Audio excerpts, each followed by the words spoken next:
નમસ્કાર મિત્રો, સ્વાગત છે આપનું આપની સહ્યાદ્રી ચેનલ પૂર્વજોની ગૌરવ ગાથામાં. પૂર્વજોની ગૌરવ ગાથા આપ સર્વે સમક્ષ વાચિકમ સ્વરૂપે રજૂ કરવાનો મારો આ નાનકડો પ્રયાસ છે, જેનાથી આપણે આપણા વારસા વિશે જાણી શકીએ. તો ચાલુ કરીએ પૂર્વજોની ગૌરવ ગાથા.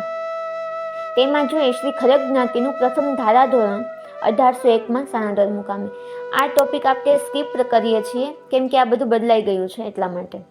ત્યાર પછી જોઈએ રાઘવ પટેલની રાજભક્તિ અને રાજ્યના રાની રખાવટ. ગુજરાતની ગાદી મરાઠા શિવાજી મહારાજના વારસા પાસેથી પેશવાના હાથમાં આવી ત્યારે અંદરો અંદર ઝઘડી મળતા રઘુનાથ પેશવાનું સૈન્ય સાણોદરના પાદરમાં આવેલ. ત્યાંના રાવસિંહજી વૃદ્ધ હતા. યુવાનો નકરંગને મેળે ગયા હતા. રાજ્યની આબરૂ જવાના ભયે શ્રી રાવસિંહજી ઝેર પીવા તૈયાર થયા, કારણ કે જો ખંડણી ભરવાની થાય તો શું. આપણા પૂર્વજ શ્રી રઘા પટેલ દરબારને ત્યાં જતા પરિસ્થિતિ પામી ગયા ને તુરત જ ઘરેથી રૂપાના ઘરેણાની ગોળી લાવી બાપુના ચરણમાં ઠાલવી. રા તમે ગભરાશો નહીં, આ તમારું જ છે. આમ શ્રી રાવસિંહજીના પર આવેલ સંકટ તારે. ધન્ય છે આ રાઘવ પટેલની રાજભક્તિને અને રાજ્યના રાની રખાવટને. આપણા ખરક લોકો માટે અનન્ય હતી. આપણે બહેન દીકરીની કદી ઝડપી લેવાતી ન હતી અને ખરાવાડમાં સ્ત્રીઓને ઓજલ ન રાખવો પડે. તેથી શોકિયા તો તેમની રાવટી પાછળ બેસતા અને કંઈ ભૂલ થાય કે કોઈ ખરામાંથી ચોરી કરવા પ્રયત્ન કરે તો તેમને ચોરા વચ્ચે કંઈ જ ન કહેતા, રૂબરૂમાં ઠપકો આપતા. પોતાના ખેડૂતો સુખી થાય તેનો તેને આનંદ થતો, જે ભાવ તેની આંખોમાં વર્તાતો. આપણા પટેલિયાની બેન દીકરીના આના વળાવતી વખતે સોના ચાંદીના ઘરેણા રા પહેરાવતા. આમ તે વખતે રાજા અને પ્રજાનો વિવાહ રખાવટ ભર્યો હતો.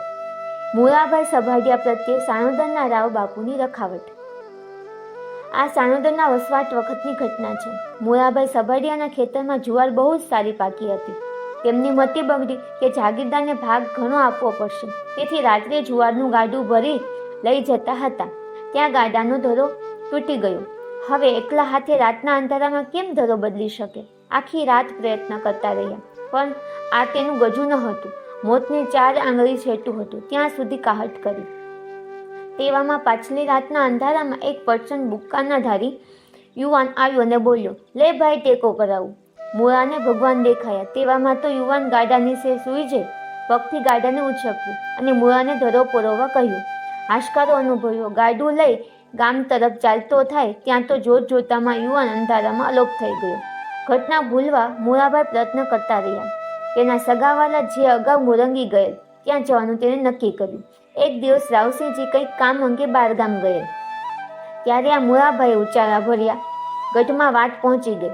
ઠકરાણી મુળાને ન જવા વિનંતી કરી. તેનો રસ્તો રોકી કહેવા લાગી, મુળા પટેલ, શ્રી રાવસિંહજી બહારગામ ગયા છે, તમો ન જાઓ. મુળા સભાડિયા માનતા ન હતા અને પાઘડી ઉતારી રજા માંગતા હતા. તેવામાં બાપુ ઘોડેસવારી કરતા બહારગામથી આવ્યા. તેને પણ વિનંતી કરી કહ્યું, ભાઈ, મારા પરિવારે તારી કોઈ કજા હેરાનગતિ કરી છે કે કોઈ બહેન દીકરીને દુભાવી છે? તું શા માટે જાય છે? ભાઈ, તું રોકાઈ જા. ના બાપુ, મારા સગા મોરંગી ગયા છે અને ત્યાં મને તેડાવે છે, તેથી જાઉં છું. બીજું કંઈ કારણ નથી. મને રજા આપો. બાપુએ કહ્યું, મુળા, તું ખુશીથી જા, પણ એવા ધીંગાધણીને ગોતજે જે હડપ દઈને ગાડાની ધરી નખાવે અને ગાડું ખાડામાંથી બહાર કઢાવે. તેવા ગામમાં જઈશ તો તું સુખી થઈશ. મુળો સભાડિયાના મગજમાં ચમકારો થયો. તે ઝંખવાનો 28 વર્ષ પહેલા જે યુવાને મારા ગાડા નીચે સૂઈ ગાડું ઊંચું કરેલ તે બીજો કોઈ નહીં પણ આ મારો ધણી જ હતો. પછી જવાનું બંધ રાખી શ્રી રાવસિંહજીના શરણમાં પડી અને નીચું જોઈને અને ઘરે પાછા ફર્યા. પછી 3 વર્ષ સાણોદરમાં રોકાયા અને સાણોદરના અન્ન જળ ખૂટતા તે મોરંગી જઈને વસ્યા. ધણી ઢીંગો અને દરભત ધણી મોટા માયાનું મન કેળ્યું. દઈને કઢાવ્યા જોતરિયા ગાડા તે દન. આ સાણોદરનો ચોરો આ ઘટનાની ચાડી ખાતો આજે પણ ઊભો છે. વાહ, શું રાની રખાવટ! આજે આટલે સુધી રાખીએ. જોતા રહો પૂર્વજોની ગૌરવ ગાથા.